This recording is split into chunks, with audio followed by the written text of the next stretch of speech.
Well, hey, and thanks for tuning in to XANDERMONIUM with me, Xander Gibb. We're with you for the next hour.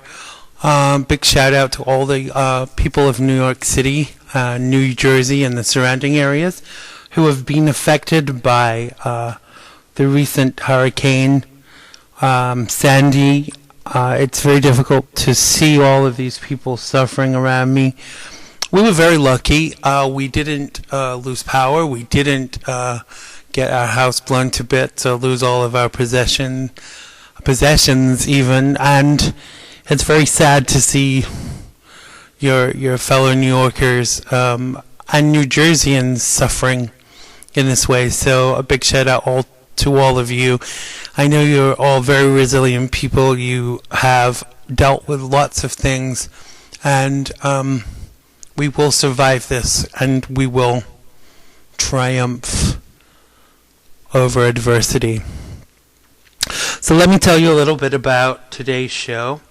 We're going to talk about how difficult it is to make it in show business, hence the show being called Making It.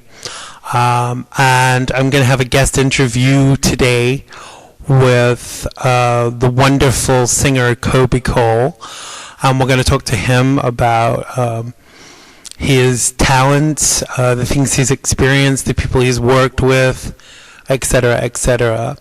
And we're going to look at some of the pitfalls for people who are looking to work in this field.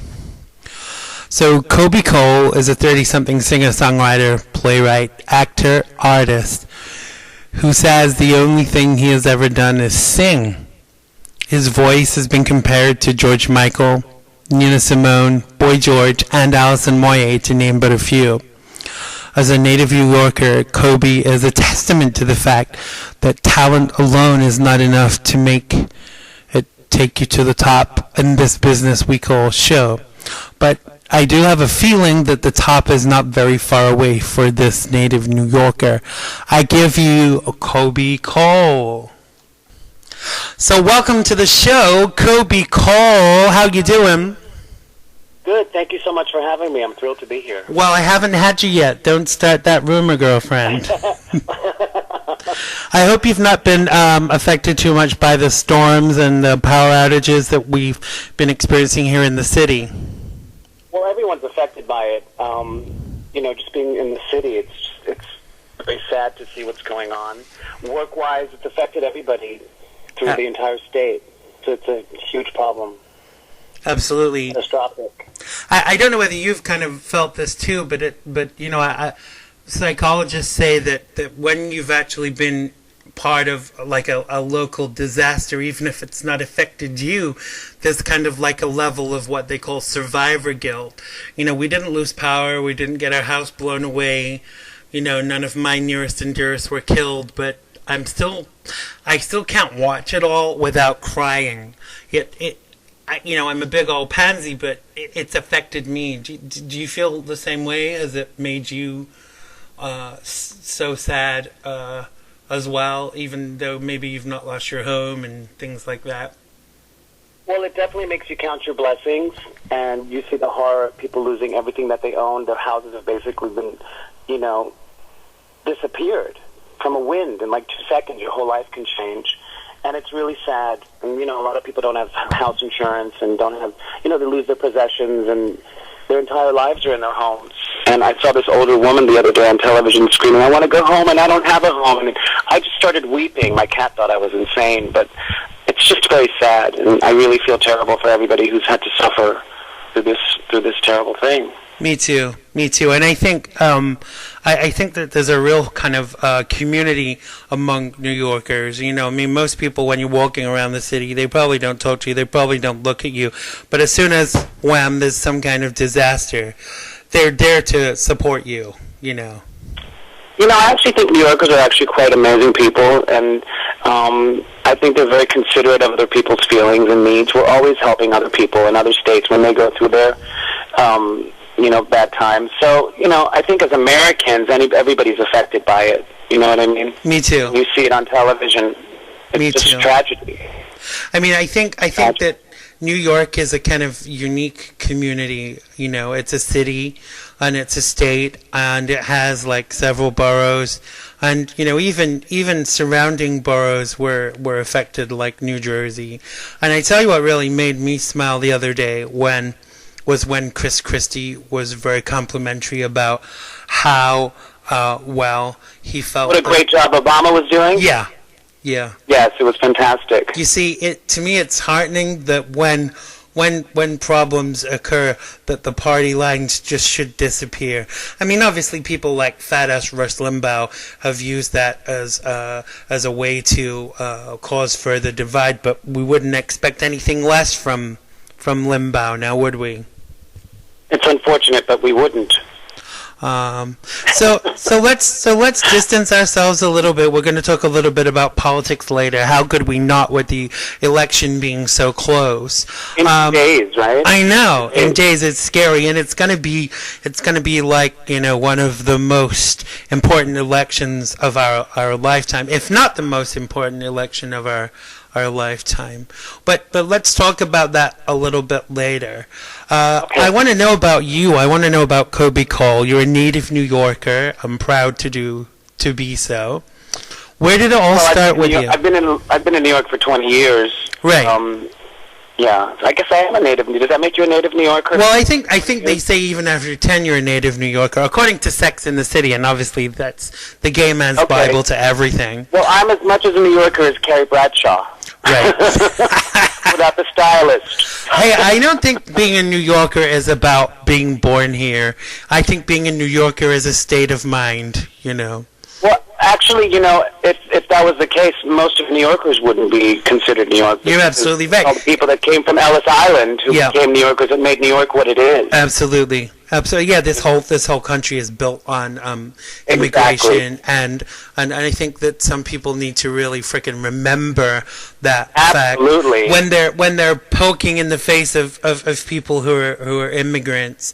But again, that's a different topic. Let's talk about your singing. Tell me about where that started. Who first identified your skill? Who grew that within you? Those are great questions. Well, my mother says that I sang before I spoke. So, you know, I've been singing since I was basically born, since I was a little baby. And who first identified? I have to say that in my childhood, singing always brought me a lot of joy and a lot of comfort. And it just brought me a lot of happiness and escapism.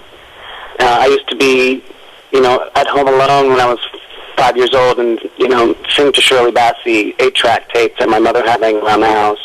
And really become who you are going to be when you're very, very young. It really defines you when when you're very young. So I think that's when I started, when I was born. I've always sung. That's what I've done. It's funny, you know, the more we talk, you know, I've known you for some time now.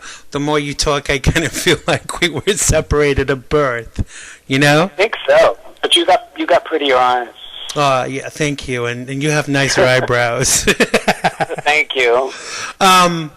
So do you feel like being a singer is kind of in you? It's defined in you. It's like preordained. Do you think? Absolutely. Me too. Because I think there are two types of singers. There are people with a natural ability, and there are those that kind of grow and develop it, and that's cool too. But I think natural singers are more real.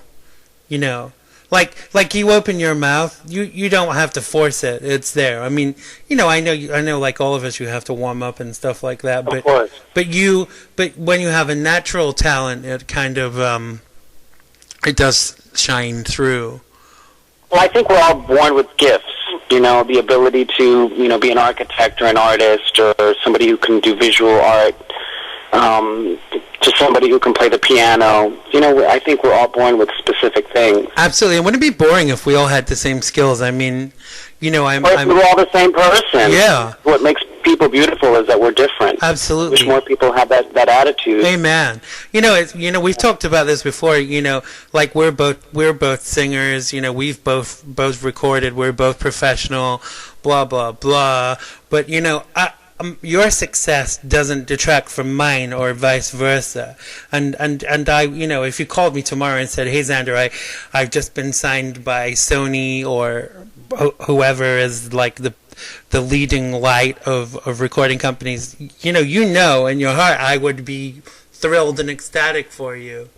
Because I think it's vice versa. When you're comfortable and confident with your abilities, absolutely, and you have true friendships with people, you're always happy for their success. Absolutely, regardless. And I think when you're not, it's when you're not securing your own talent and ability and one's own self that the negative shit kind of rears its ugly head. Unfortunately. Absolutely, but I think everybody goes through a time when they're insecure and they don't believe in themselves. Absolutely, everybody goes through that. But at a certain time in life, you're going to know what you're good at, and you're going to know what you need to work at, and you're going to figure out, what your cons are and what your pros are. You know what I mean? I'm never going to be a supermodel, but I'm okay with that. Hey, I'm right behind you. At least you have a figure. I mean, I have a figure, but who you talk to. I have a figure, but unfortunately, it's 8. So. Unfortunately, what? I'm sorry, I didn't hear that part. I have a figure, but unfortunately the figure is 8. 8? Yeah. What does that mean? If you look at me from the side, I look like the number 8. Well, 8's a good number. I think 8's a good number. 8's a wonderful number, but, I'm working. I'm working on it. You see, and this is the thing. In a way, it's good that I'm overweight because then people, I can dispel the illusion for people that I'm not perfect, Well, I don't think anybody is perfect. No. Even supermodels are airbrushed on the cover of Vogue. You're absolutely right. And I think the media tries to sell us that illusion. And, I think whatever size you are... Detrimental to the health, of young girls. Oh, it's so detrimental. Really, it is. Even young guys, I mean, look at what they said about Adele, When Adele was big, they called her fat. Now she's too thin. Then she had a baby. Then, that explains it. But didn't someone recently say... What else are they going to say about Adele? Her voice is magnificent. She's beautiful. They got to nitpick at something. I know. And she doesn't have a perfect body, but something's got to carry that voice. Yeah, you need absolutely. To have a voice like that. You know what I mean? Didn't someone recently describe you as Adele trapped in a man's body? Yes. That's a nice compliment. I think that's a fabulous compliment. Well, the thing is, I've been doing what Adele's been, she's 22, I'm 41. I'm going to be 42 next week. Let's not rush it. I've been singing with a piano for 20 years. And it's funny that now all of a sudden it's hot and it's the end thing. I know. Sing with a piano. But I'm so proud of her, and she's got real talent. She's magnificent. She writes brilliant songs. And I totally admire and adore her. She's got a great personality. She doesn't put people down. And I admire her, and I think she deserves every accolade. So what is your favorite Adele song? I do love Someone Like You. Right. And, I love her new song. The James Bond song is gorgeous. I grew up listening to Shirley Bassey. Me too. And it definitely has that Shirley Bassey-esque kind of sound to it, which is like a classic James Bond. And I wouldn't be surprised if she won an Oscar for this song. I really wouldn't. I think that would be an amazing accolade for her because she is very good. And I think it's well deserved. Absolutely. That song, she's amazing. My Mother Used to Be a Pimp. What was that song that won an Oscar? Barbra Streisand gave these rapper guys with gold teeth an Oscar about 5 years ago, and it was just fascinating. So I think if that could win, Adele should definitely. Not to say that it wasn't good, but it's not even on the same level. Right. Adele's amazing. It's simple. Adele's simple. It's not over. It's not sped up. It's not overproduced. It's just simple and clean and gorgeous. But I think sometimes that spoils it, doesn't it? I think sometimes simplicity rules. When you jazz it all up and make it too complicated, it's like, so what happened to the singer? Right. She also sticks to the melody line. There's not too many trills. She doesn't lean away from the melody line, which a lot of people do. And she's just amazing. I totally adore her. So do you perform any of her songs? I don't, actually. Right. I mean, seriously, every minute you turn on the radio, Adele's on the radio. Nobody's going to want to come hear me sing an Adele song because, they could just turn on the radio and listen to Adele. Do you know what I mean? I know exactly what you mean. when I do, I mean, obviously when I work and I do a karaoke show or I do a show for a party, I have to do covers. Well, of course. Because they always need something they can identify with, but I much prefer singing my own stuff. I mean, No, I'm not putting down doing covers at all because I sing covers all the time. No. What I'm saying is, and if you do work in an industry like karaoke or singing at weddings and stuff, you do have to sing things that people can identify with. I mean, let's face it. What's popular at the time. If someone's going to give you a wad of cash to sing what they want you to sing for an hour, then that's what you're going to do, because that's what pays them in. I will sing the Adele box set, Greatest Hits, if they want me to. You heard that here, folks. If you want to book Coby Koehl to sing the Adele box set, contact him on Facebook or Twitter. You see, you've done it now. You're going to get hundreds of fucking gigs now just singing Adele songs. Oh, no. I'm not going to complain. No, absolutely. So you've been linked to lots of. By the way, obviously it was Man Parrish who made that comment about you. That fabulous comment about Legendary you. Man Parrish. Yeah, big up Man Parrish. Now he was very big in the '90s, wasn't he? He worked with. Actually, it was the '80s. It was the '80s, but it was the end of the '80s, wasn't it? There's nothing wrong with the '80s. The '80s were a huge influence. I love the '80s. Me. Yeah. It's kind of bebop, hip hop. A lot of people give him credit for, creating the breakdancing sound, the music that influenced a lot of the breakdancing in the early 90s. And, that's an amazing accolade to have. People consider him like a hip-hop legend. So it's amazing. It's fantastic. Hey, I wouldn't turn down being I wouldn't described. scoff at that. No, I mean, being described as a legend in any capacity is better than who? Well, the other thing is about legendary and fashion icon, and those words are thrown around so easily these days. I mean, people think that Nicole Richie's a fashion icon, and I've never seen anything she's designed. She's no Coco Chanel. When was you know what I mean? When was that? All the time. Jessica Simpson is considered a fashion icon. Did I blink? This is what her publicist says. You know what I mean? Anybody can have your publicist write down bullshit, and anybody will believe it if it's put in the press. Hey, my publicist says I'm 150 pounds, but I don't freaking believe that either. So we both share a very famous fan. Do you know who I'm talking about? No. I'll give you another clue. The link to the Beatles. Yoko Ono. Yoko Ono. I mean, how amazing is that for Yoko Ono to like your music? Well, I'm very fortunate that she listened to a cover that I did of hers, and she loved it. And I got a great response from her. It was a huge honor. And she sent me a message and wrote me a beautiful message on my YouTube page. Wow. To get that kind of support is a magnificent thing. Yeah, because no matter what you actually think of, no matter what you think of Yoko musically, she's not someone that has to give you feedback, is she? Let's face it.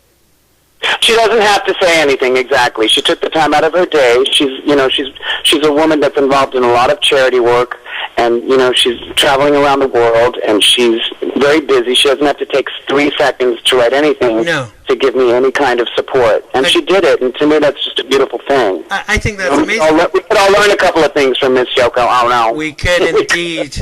Big shout out to Yoko. Does she follows you on Twitter, doesn't she? She follows me on Twitter. She's my friend on Facebook. I'm very lucky to... her publicist, his name is Murray Chalmers, is a magnificently nice person. He follows me as well, and he's very supportive of me and my music. And he actually introduced my music to her. And, these are people that don't even have to, mention me. And it's just really nice. I'm very fortunate. You see, I'm not someone that spends, obviously...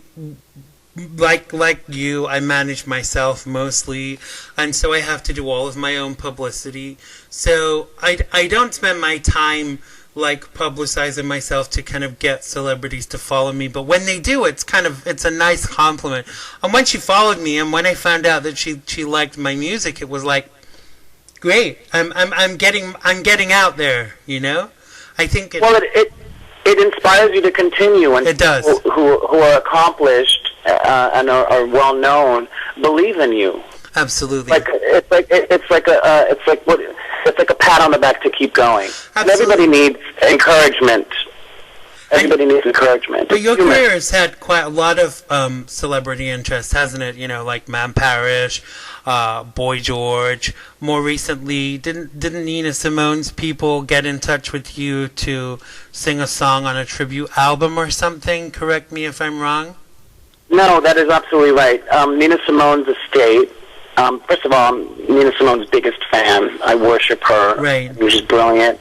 And I cover a lot of her songs because I just find her to be so magnificent and amazing. Right. And just very inspiring. You know, talk about a woman who, you know, nobody made it easy for her. No. At the time when she came up, women of color weren't allowed to even go to a bathroom in a hotel or walk to the lobby. And she's incredibly accomplished.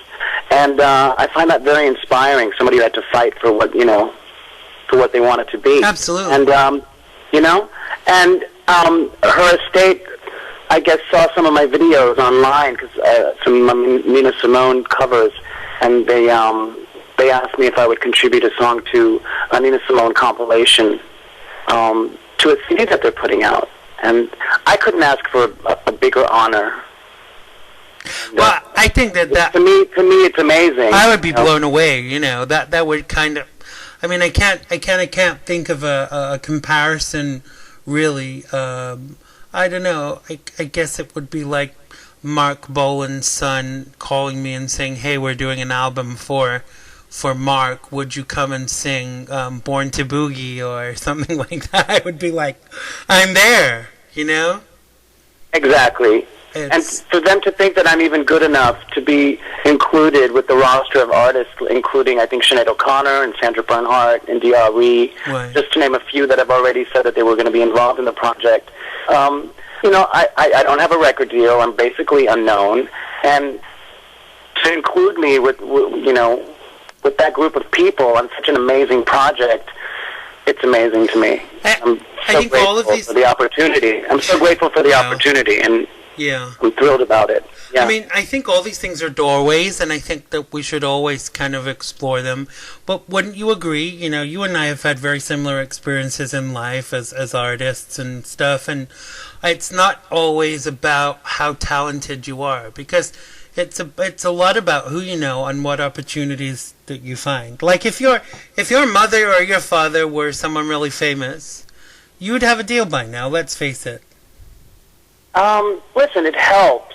It definitely helps.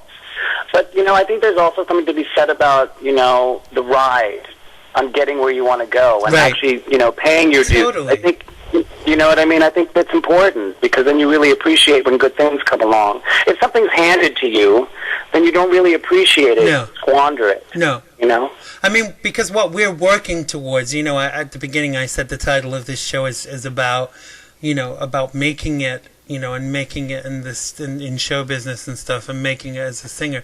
And it's a very difficult climb, isn't it? Is it making it or just making it as a human being? Well, you know what I mean? Not everything defines you by how much money you have in the bank or how many gold records you have. No. You know, plenty of celebrities who are rich and famous and aren't real people. No. It's all about the PR and a fake facade. And you know, yeah. I don't mean that it's measured in those terms, but what I'm talking about is if your career aim is to be a singer, then the pitfalls involved in that and the things you have to do to support yourself while you're being a singer, to pay for your CDs to be made, to pay for your studio time, to pay for your publicity, to pay for your photos. You know, people don't see all of these things. They just see you turn up looking coiffed, and you sing your amazing songs, and then you're gone. Well, the thing is, Xander, I am a singer regardless if I never sell one CD. I'm always going to be a singer. That's what I am. Everything else is gravy. You know, it's great to be a singer, but it's even greater if you have an audience. And that's what it's really about, because you love what you do. You know, and I think the biggest gift in the world is when you're fortunate enough to be able to do what you love. That's the dream, is to get up every morning and do what you absolutely love and not have to drag your ass to a job that you hate. Yep. You know, and be around miserable people, because most people hate their jobs. And I think the real gift in life is to do what you love and to be able to pay your bills. You know? That's the real gift. You've been reading my diary, Coby. Really, you have. I mean, that's my ultimate dream. Yeah, you bitch when you were in my bedroom the other night. I was never in your bedroom, bitch. Don't even try it. I think ultimately it's you know, anybody who's even got an ounce of artistic integrity, that their aim is to be able to do what they love. You know, I mean, you know, going back to what you were saying about, you know, how you felt about being asked by Nina Simone's estate to do that song. I mean, you know, I exaggerate not when I say, if someone says, "Hey Xander, can you come and perform at this? Can you come and do that? Can you come and do the other?" I'm always flattered by it, because Absolutely. I think that if anybody that values your talent wants to hear your voice, that's great, you know? Listen, I've had shows where I've been sold out. I've had shows where there were 10 people, you know, there. And the person that, you know, the 10 people, they paid money to see you, and you have to put on the best freaking show you ever put on, because they value you and your talent, and they've taken the time to come and see you perform, and you want to do a great show for them, no matter how many people are in the room. And that's what it's part of what it's about as well. Hey, when I lived in London, I was asked to go and do a show for some member of some royal family from another country, and the money was brilliant, and they sent a car for me. I'm not going to say who it was because it's not important, but there were 6 people in the room. But you know, that could have been 6,000 people, you know? That's amazing. And that was, to me, that was like an honor. Absolutely. You know, so I don't think it's ever about, you know, as they say in the gay world, it's not the size, it's what you do with it. Well, I don't know what gay world you live in. But, you know what gay world I live in. I'm just kidding. The same one as you. The same one as you. So, you said about your birthday is coming up. You're doing a show on your birthday. You're working on your birthday. No, actually, I couldn't book it on my birthday, which is okay because my birthday falls on a Sunday this year. Right. And so I'm actually going to do it on a Monday. Right. And it's going to be a national holiday. And so I figured, you know, everyone will get to sleep in and maybe come see a Nina Simone tribute show that I've put together with a brilliant pianist. She's a great performer in her own right. She doesn't even have to work with me, but I'm so honored to have her on my team. Rosalind McClure, she's been performing in New York City for about 20 years. She's absolutely magnificent and amazing. She could play Nina Simone in this next movie that they're making about her. She's really great. Wow. And she really encapsulates, you know, the spirit of Nina, and I really wanted to include her in my show, and we work really well together, and she's amazing, and I'm really honored to do a show with her, and it's going to be great. And I figured since I'm doing this Nina Simone tribute thing with the estate that I really want to stay in that realm right now of paying tribute to her, because as long as I live, I will always pay tribute to Nina Simone because I admire her so much. Absolutely. So tell us where it is, when it is, how we can get tickets. It's at Don't Tell Mama. I've been doing shows at Don't Tell Mama now for about, 15 years. They've always been so wonderful to me. And where's that located? Nice and kind. Sidney Myers is the booking agent there. Love him. What date is it? It's November 12th at 9:30 p.m. And it's going to be at Don't Tell Mama. What else do I say about it? It's going to be great fun. It's about an hour long. I'm doing some great songs. And, you know, in this day and age of technology and sped-up voices and overproduced stuff, I think it's very rare to find, you know, I don't sing with auto-tune. It's not overproduced. It's just very raw. And it's real live singing, live musicians. And I'm proud of that, you know, that still exists. I think it's kind of a tradition that's being forgotten because all this modern technology, they forget kind of where it all comes from, I think. You know, like a raw singer with raw instruments. And to me, you know, if you offer me to go to a pop concert or to a real show, I would far rather go to a real show and listen to a real singer with real instruments, and that to me is that's a fantastic night out. So I will be there, and we will have a few birthday beers. I can't wait to see you there. And Brilliant. another thing is, the musicians work really hard on their parts, and a lot of time and effort is put into these kinds of shows. And it's a $15 show in New York City. I mean, you can't even get a hand job for $15 in New York City. Well, I wouldn't know because I normally pay $40, but there you go. Not really. 40s. Yeah. No, I'm just joking. It will be in the New York Post on Monday that Xander Gibb pays $40 for hand jobs. I don't pay for hand jobs. I hope not. Much. And Time Out plugged your show recently as well. Was that this week? Yes, I just got a copy of it today. Right. Yeah. How did you feel about them talking? They mentioned, like, the tagline they said was "Queer Soul Belter." I mean, it's nice that they kind of included you, but what does your sexuality have to do with how you sing? Well, Queer Soul Belter. They forgot to mention, that I'm 5'4", and that that I'm bald and I have a thin line goatee and I'm bow-legged. And you're Jewish. And I'm Jewish, and I'm so I don't understand why being queer has anything to do with my tribute to Nina Simone, or Me either. to do with my show, or everybody wants to put you in a box. Yeah. And I didn't think it was really relevant to add that tagline in there, but to each his own. I'm just gonna sing my ass off. And I am queer, but I find the word queer to be, I don't know, a little bit outdated, maybe just derogatory, and it's not an issue. Yeah, it's funny because it's been an issue that the language has kind of come up a lot recently, and the words that are used, especially after Ann Coulter referred to the president as a retard. And I was on another radio show the other night, and basically someone was referring to Asian people as chinks. And what? Are you kidding me? No, I'm serious. And I made this day and age on a radio show. Yeah.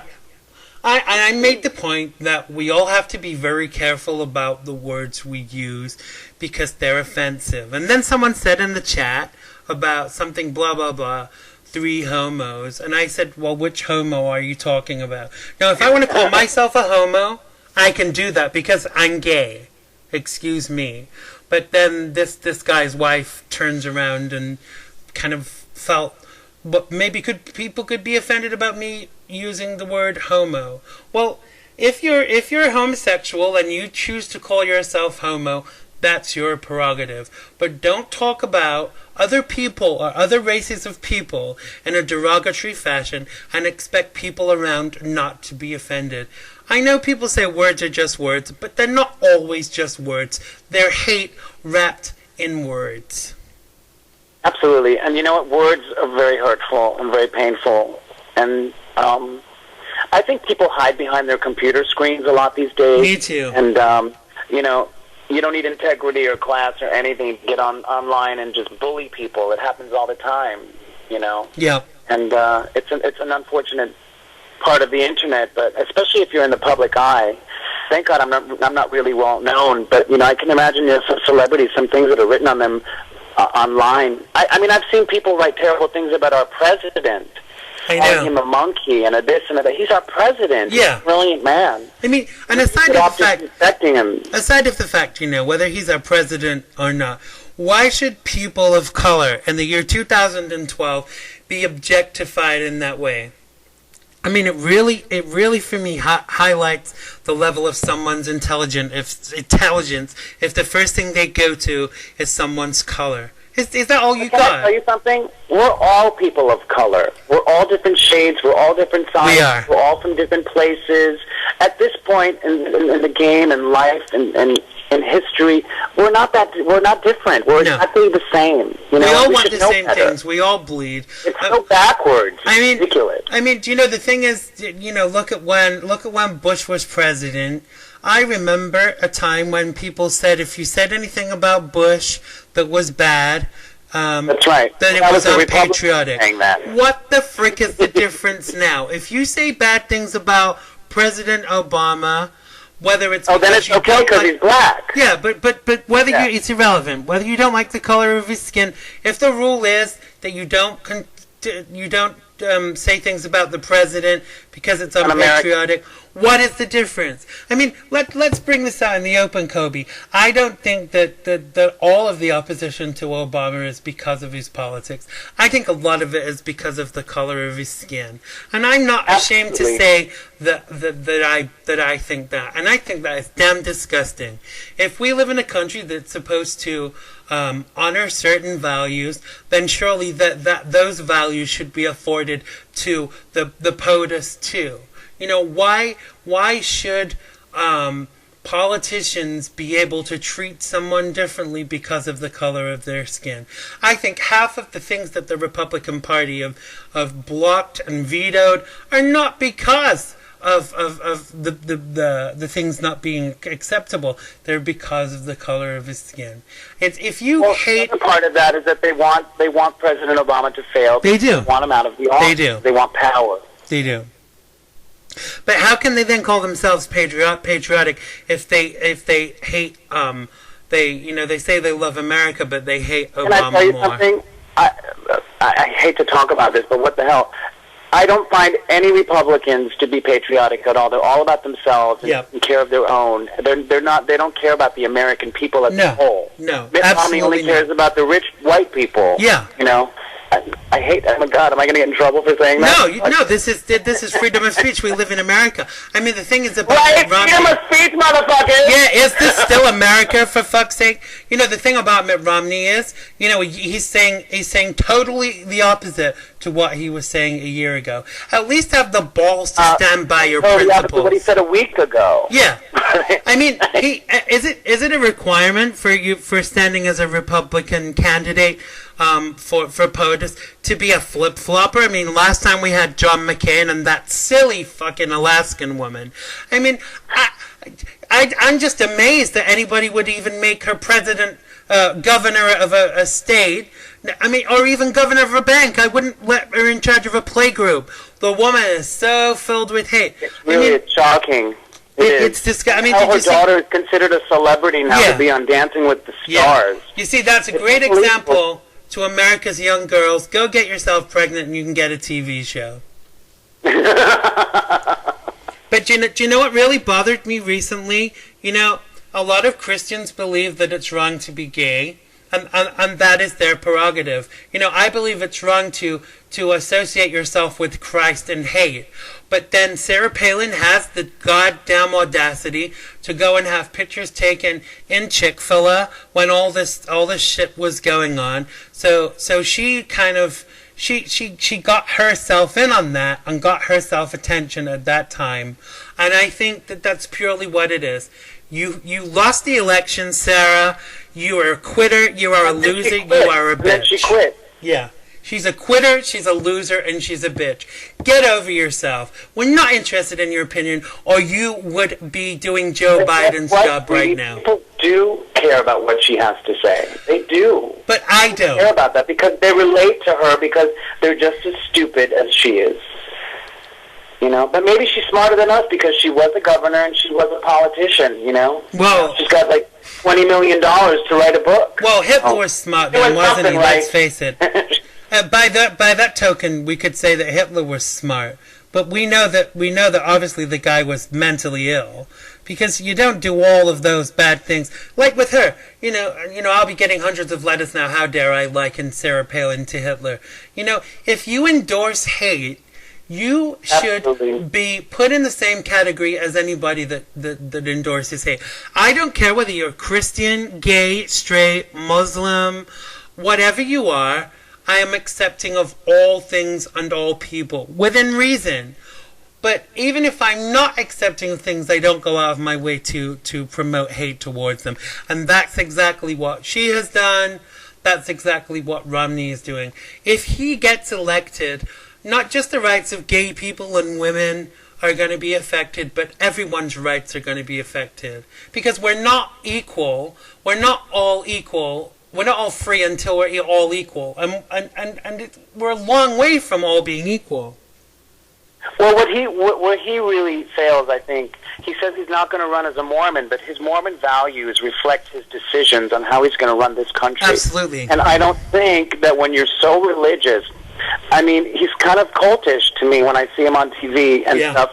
I mean, you might as well get Tom Cruise to go in there and be president because he's much more likable and he actually pays taxes and contributes to, society. Wait, didn't they already try that with Ronald Reagan?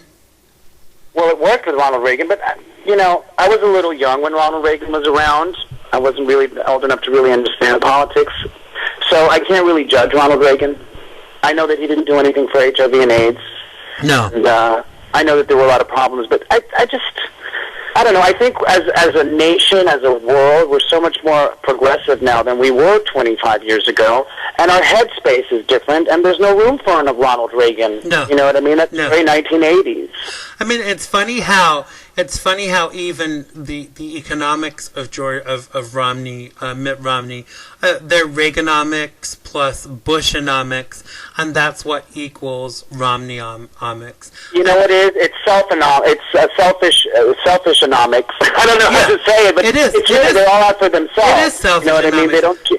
And to make this country a better place, and, we need after-school programs for kids. We need food stamps for single mothers who can't afford to work full-time and feed 4 of her kids because the father's not paying child support, or she's lost her job and she needs to get through the next month till she gets her first paycheck from starting a new job.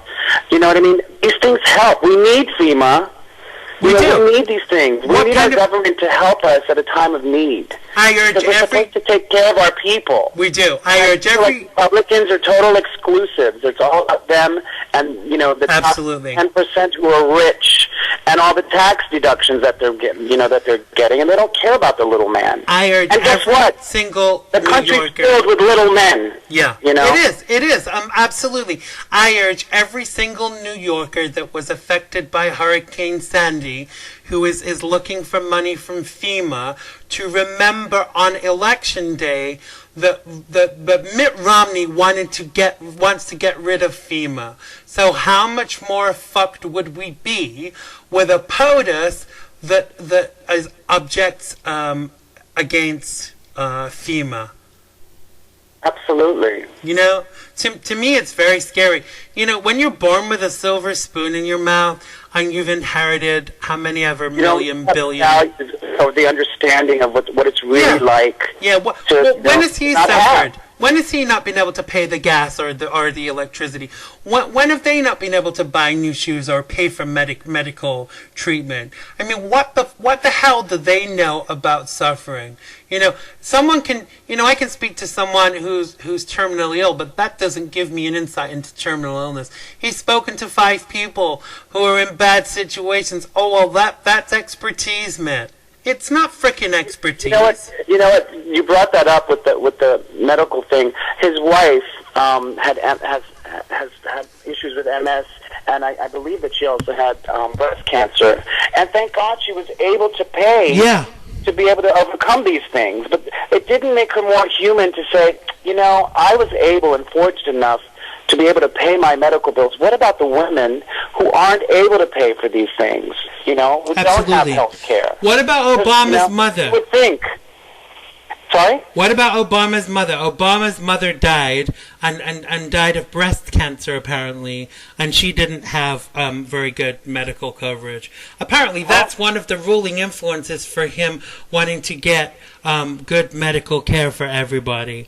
And I applaud that. His experiences make him human. Yeah. Or on the other hand, Mitt Romney's wife, who's fortunate enough to overcome her diseases, because she can afford it, it didn't make her human and make her see the other side of it. Do you know what I mean? I that think, creeps me out a little. I think that's very sad. I mean, we do have to walk in other in other people's shoes to actually understand where they're coming from. And, I'm not a multimillionaire.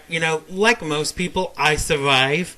And I'm thankful for that. But I don't have 3 or 4 kids. And, there's always the argument, oh, well, you shouldn't have kids if you can't afford them. It's far too totally easy. Agree with that. No, I'm not saying that. I'm saying that some people say that. But what I'm saying to you is it's far easy to judge from the other side of the street. Absolutely. It's far too easy at the end of the day, people. We're all human and we all need each other. And I know it sounds cliche and it sounds, but we're now coming to a place where everyone's out for themselves. And, that's not how the world is going to survive. Well, I think capitalism has a not lot to progress. do with that. It's not progress, and I don't think when our great country was founded, they realized what capitalism went hand in hand with, because capitalism doesn't walk hand in hand with socialism. It can't do it. Politics, it's such a broad and it's just a little daunting right now because, I really believe in freedom of speech and, helping thy neighbor and all that good stuff. And maybe that's just who I am. Nobody told me to be like that. I guess I decided a long time ago that I was going to be considerate of other people and their needs. Well, I think what you put out there certainly comes back to you, whether you want to call that karma or whatever you want to call it. I think what you put out there as energy definitely comes back to you. But so you might not want to share who you're going to vote for, but who would you say today that you're backing? Who are you backing as president? Absolutely Obama all the way. Absolutely Obama. Vote, baby, vote. Absolutely. I'm totally behind Obama and always have been. I mean, there are some things, this is the thing that makes me laugh about most Republicans. They say that we follow blindly Obama. But I don't. There are some decisions that he's made that I haven't liked. Like, I don't agree with indefinite detention. I find that concerning, that they can take you away at the drop of a hat and say, we think you might be a terrorist, and then keep you for as long as they want to. Not either. What happened to, innocent until proven guilty? Yeah. Yeah. No, absolutely. So I don't agree with every decision he's made. I don't like that he's not sorted out immigration, but you see, I don't like things take time. They do. Is that the Republicans blocked everything, and then they complained you didn't accomplish anything for years. That they created in 10. Yeah, they hate Obama more than they love America, and that's very clear to see. You know what? That's a great tagline. That's exactly right. For me, this is the thing. Two points here. First of all, he inherited a shitstorm. He inherited a deficit. You can't fix 8 years of shit in less than 4. He inherited the Great Depression. What are you talking about? Yeah, absolutely. You can't recover from that in 4 years. Please. And they have blocked him at every juncture. Every single thing, and he still has accomplished great things. Yeah, absolutely. But what really makes me laugh now? It makes me laugh that they've forgotten all of these things that he inherited. They forgot the bullshit that Bush did, and they want now for the keys to be given back. To steal Obama's phrase, they want us to give the keys back to the bastards. No, Obama didn't say that. I'm ad-libbing. To the bastards who drove us into the ditch in the first place. Even anybody. President Obama's agenda is not going to have the same timeline as what I want fixing or changing, or anybody else's. He has to take into consideration the well-being of the country. Not Xander Gibb, not Coby Koehl, not just one person, but everybody. And that must be... Isn't that the president's job, is to worry about his people? And I don't get that feeling from Romney at all. I don't. Worry about his people and his Mormon people. Yeah. And his beliefs and what he believes and what he wants. Well, shall I tell you something, Coby? If Romney becomes president, I believe it will become so bad here that really I'm going to have to go and live in England with my family. Can I come visit you? You can come live with me, dear. I tell you, I don't want to live in an America that is run by Romney. I really don't. Because, you see, this is not, for me, it's not about political. It's not about Republican or Democrat. It's about what policies are made and about what decisions are decided upon or come to that affect me. And I don't think that any gay person living in this country or any woman, you see, when you're taking rights away from people... Or any minority or anybody who, anybody who's not a Mormon and white and rich. And need I remind you, this is just how Hitler started. We can't have people doing this. We can't have people doing that. And we know how that ended. And I've made this comparison before, and people are offended by it. But, be offended. I am out here to prick your conscience and make you think about things. Hitler's whole MO was about control. And how do you control people? By taking away their rights. And what is Romney trying to do? Romney wants to take away your rights. As a woman to choose. Yeah. Gays to get married. I mean, that's already two groups of people. Then it's going to be blonde women with bobs because his wife doesn't think it's fashionable. Yeah. Put him on an island somewhere. And no more miniskirts. His being a Mormon doesn't allow him to show his tax returns. Then his Mormonism won't allow him to accept blacks into the Senate. I mean, it just will go on to one thing to the next. You know what I mean? It opens up the door to any kind of thing that he doesn't think is appropriate. It's kind of, people will be shocked by this, but I think it's a kind of fascism. Of course it is. Yes, it really is. It really is. It really is a kind of fascism. But it's like, I said to you earlier today that I thought Bush was bad, but Romney's worse. Romney is Bush with more expensive loafers, basically. Romney is Bush with more expensive loafers.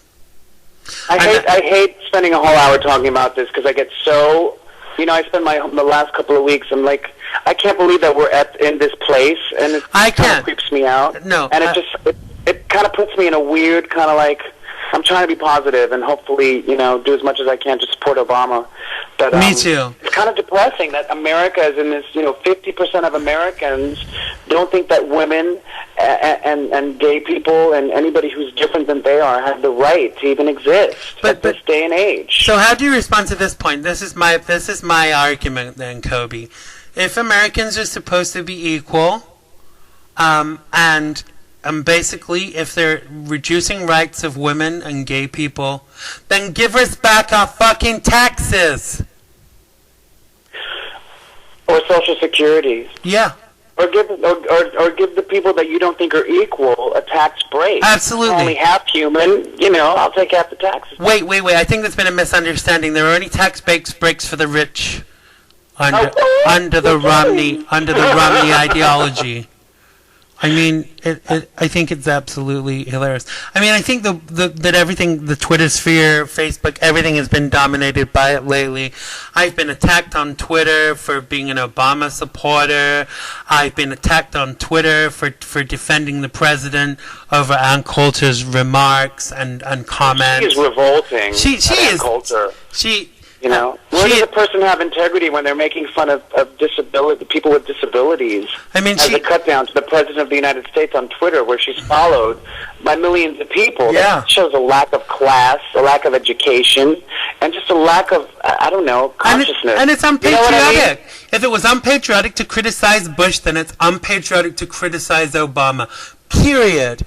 So for her to say words... And she says that racism was really good for the black community. It was really good. But this woman, and I don't know if you saw it, I wrote a thing called Ode to Ann Coulter. I'm not going to read it now because we don't have the time. But I said in this prose thing that I sent to her, I emailed it to her, I said she basically was a snake oil saleswoman and that her books were only good for doorstops. The thing is about this woman, she just wants to get her sensationalist bullshit out there, and she's controversial. So to get back to my point, she said words don't matter and you can say what you like. So a friend of mine on Twitter... I wrote on Twitter that her self-loathing makes her own skin crawl. Well, my friend... Anybody who talks like that about other people... I know. Can't like themselves The woman is an insult to humanity. I said to her, if words don't matter, then you're a cunt. And it was trending. I don't use that word lightly, but it was trending on Twitter. It's a very English word, isn't it? It is a very English word. It was used every 3 seconds. Yeah, absolutely. Everyone's a cunt. But it's my friend started trending this hashtag, Ann Coulter is a cunt, and everybody was up in arms. You see, she can call the president a retard, but we can't call Ann Coulter a cunt. Where's the equality? I would love to be as retarded as our president. I would pray to be as retarded and as educated and as brilliant as our president. He never needs to work again. Even before he was he didn't have to be the president. He was money, but he made all his own money. He didn't inherit his money from his dad. He made his own money. You know, he worked, he wrote, he was an author, he was a lawyer, blah, blah, blah. He made his own money. I do want to say that I still think that America is still the greatest country in the world. I do too. And, you know, everyone can vote, and we have the right to make a change. Absolutely. And, you know, it's our civic duty to go out and fucking go vote. All I say is your future is in your hands. If anybody says, "Oh, I'm not going to vote," and that it doesn't make a difference, it does make a difference. I hate that when people complain about the outcome of the election, and then you say, "Who did you vote for?" and they go, "Oh, I didn't bother to vote." Well, don't fucking complain about it. Exactly. You know, if you care enough about this country, then you will get out there next week and you will vote for Obama, because we won't survive another Republican rule. They fucked us up before, and they'll do it again. One thing I want to make another point, and let's change the subject and let's talk about music. Because, absolutely. You know, let's be positive. Absolutely. The one thing I want to mention is that foreign policy is a huge thing for any president, because we're surrounded by foreigners. We have to get along with the rest of the world. We do. And Mitt Romney, before, 3-4 months ago, he went around Europe and to the Middle East and insulted everybody and made a fool out of himself. And, the rest of the world doesn't want to deal with Mitt Romney as the president of the United States. They think he's laughable. They think he's a joke.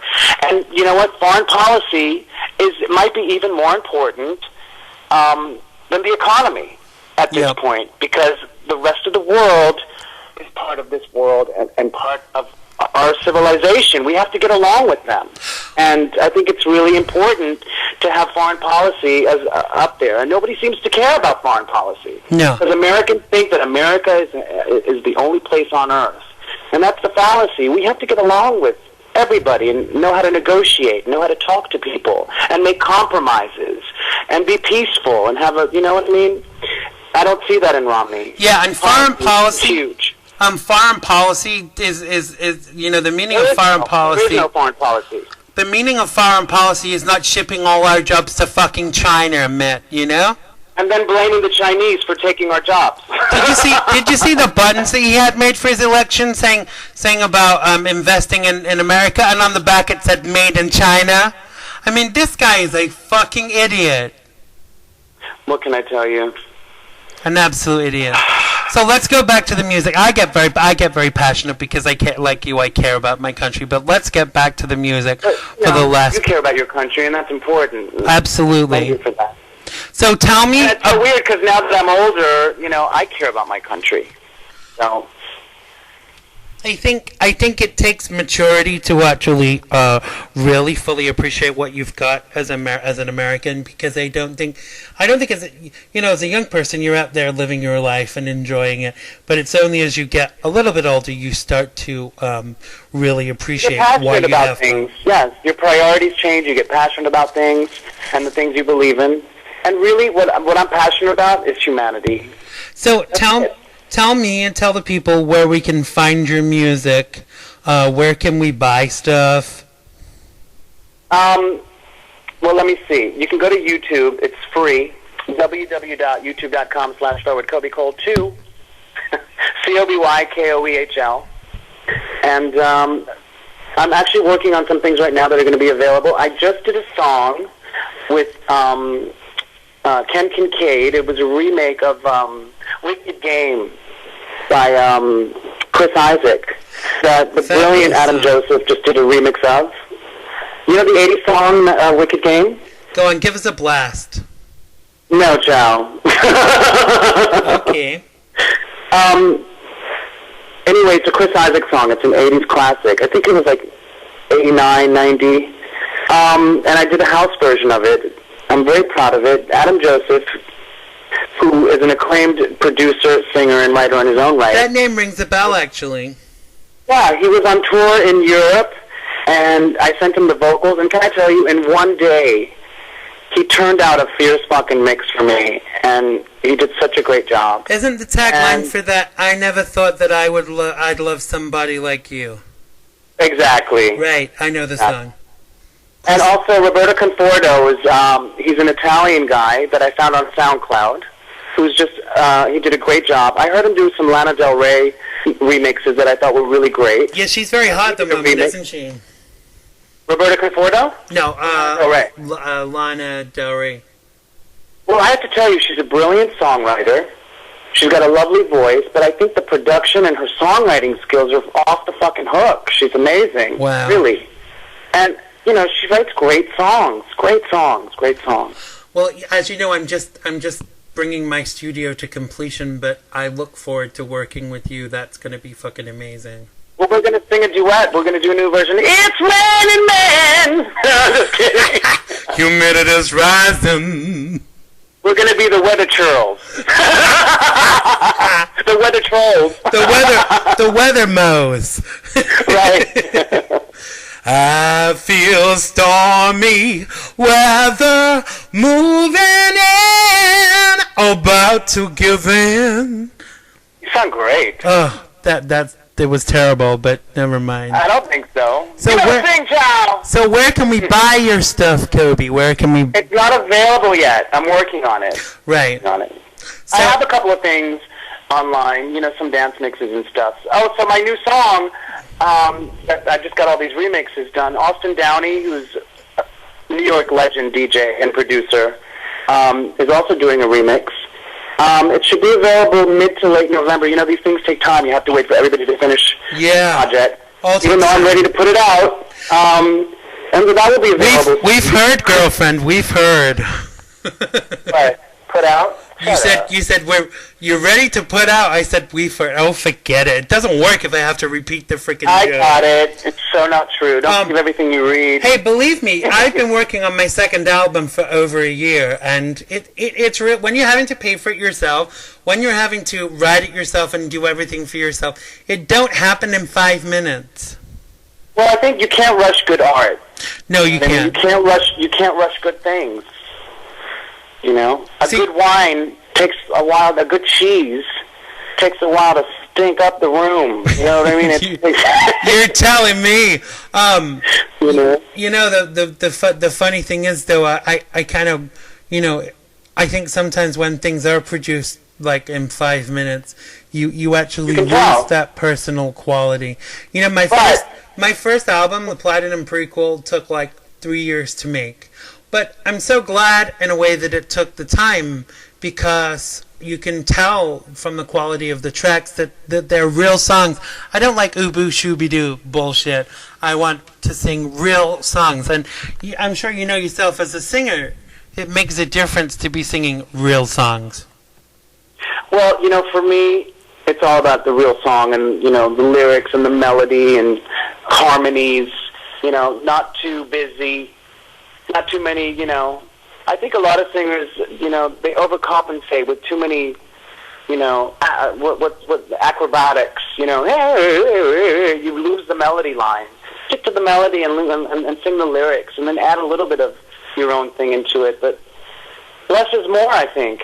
So that's why I love Adele. Adele doesn't have to hire, you know, a 60-piece band and sing with tracks. She just take a piano player and sing all over the world. It wouldn't cost her anything. You know what I mean? She's brilliant. I mean, I love her stuff. I mean, I sometimes try and like warble her songs, but I have to really take them down because they're really high.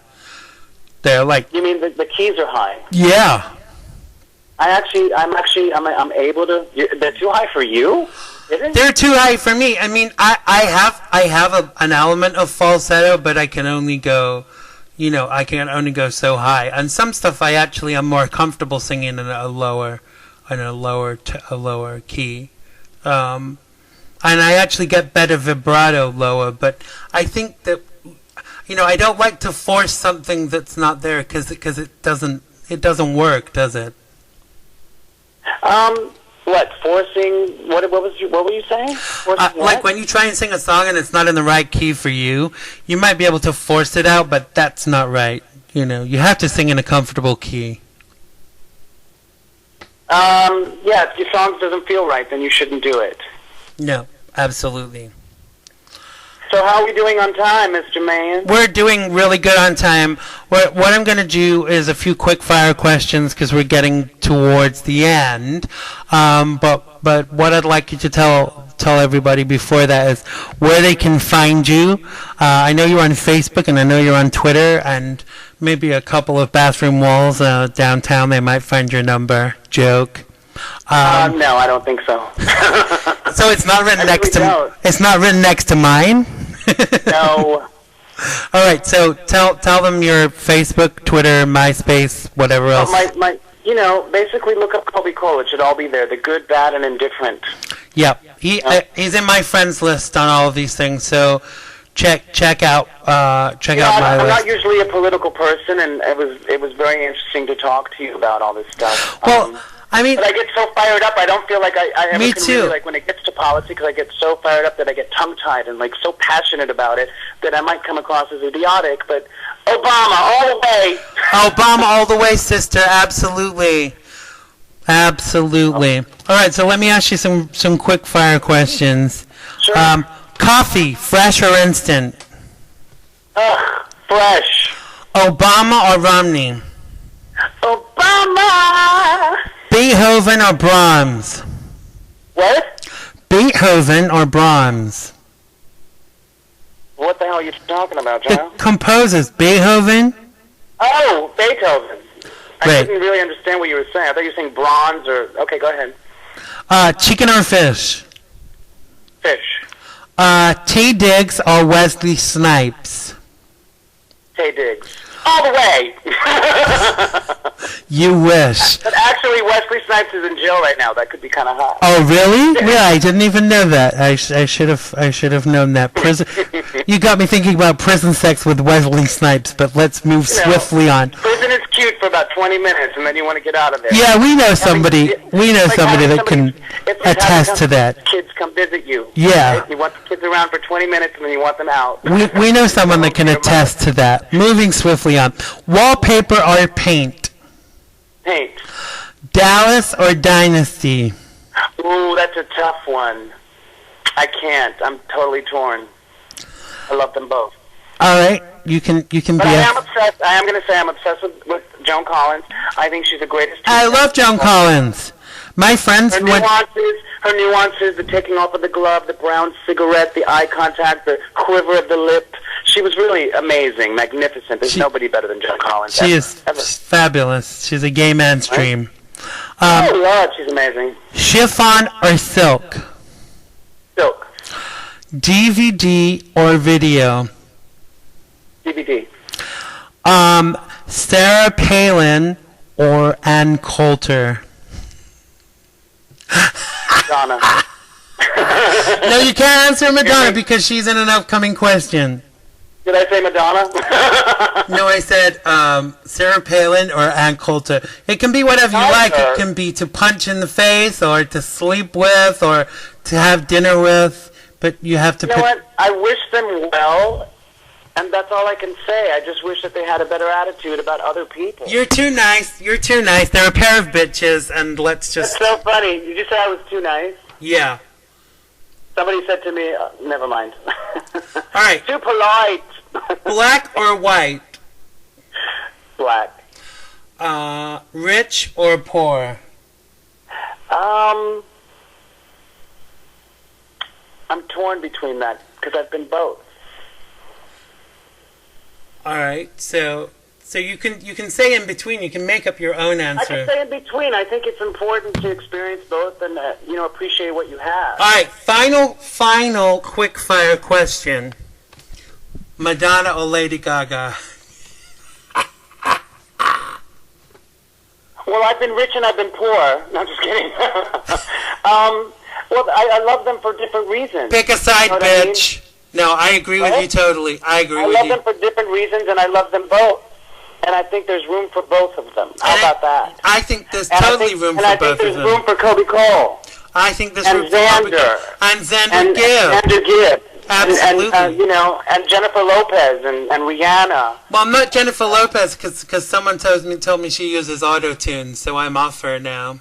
Well, auto-tune, are you kidding? That's a big shocker to you? It is a big shocker to me because real singers don't need to use auto-tune. Well, if the music industry depended on real singers, the music business would be out of business right now. Yeah, I guess it would.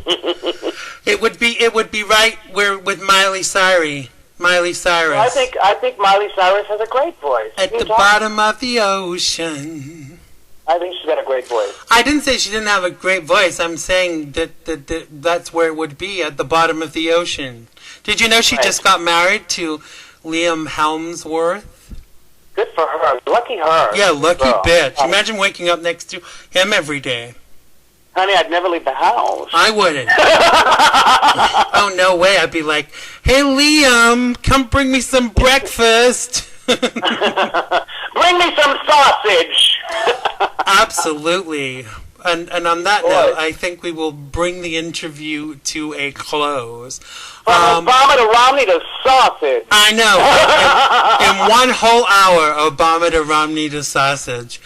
So tell us once again, just so we don't forget about your birthday gig. November 12th at 9:30 p.m. at Downtown Mama.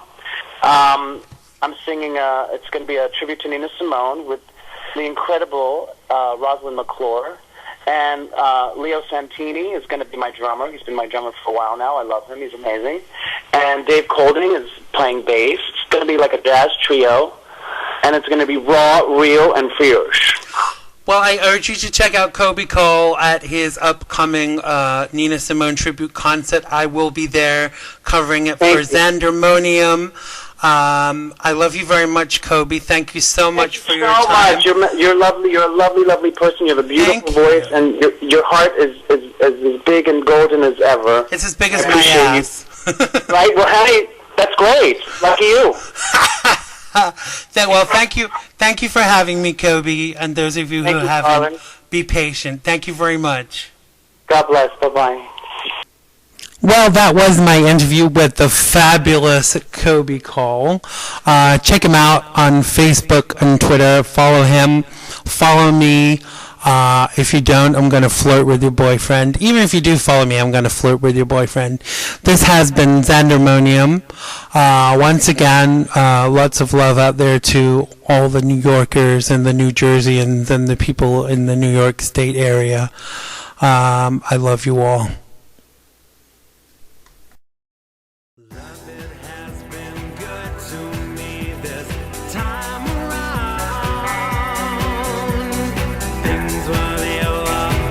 To